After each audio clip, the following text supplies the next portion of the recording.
Salut les passionnés du ballon rond, bienvenue sur Foot Universel TV, la chaîne qui vous fait vibrer au rythme du football mondial.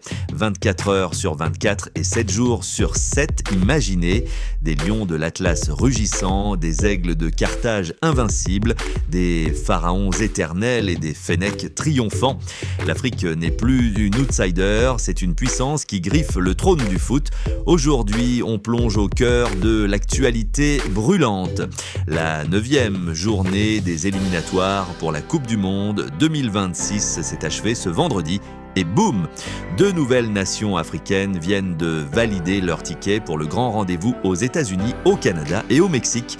Oui, vous avez bien entendu, l'Égypte et l'Algérie rejoignent le Maroc et la Tunisie dans le club très fermé des qualifiés. 4 pays africains déjà dans la danse pour un mondial élargi à 48 équipes. Accrochez-vous car sur Foot Universel TV, on décortique tout ça avec des analyses exclusives, des stats qui claquent et des moments qui font trembler les filets. Abonnez-vous, likez et activez la cloche pour ne rien rater. On y va.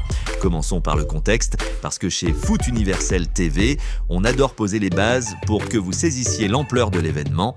La Coupe du Monde 2026, c'est une révolution. 48 nations au lieu de 32 et l'Afrique hérite de 9 places directes plus une en barrages intercontinentaux. C'est historique, les éliminatoires en zone CAF sont un véritable marathon de 10 journées avec 54 équipes en lice réparties en 9 groupes. Et après 9 journées bouclées ce week-end du 8 au 14 octobre 2025, la liste des heureux élus s'allonge. Rappelons que le Maroc avait ouvert le bal lors de la 8e journée en dominant son groupe E avec une maîtrise absolue, portée par une génération dorée emmenée par Achraf Hakimi et Sofiane Boufal. La Tunisie, de son côté, a suivi de près dans le groupe H grâce à une défense de fer et des contres assassins dignes de leur surnom, les aigles de Carthage.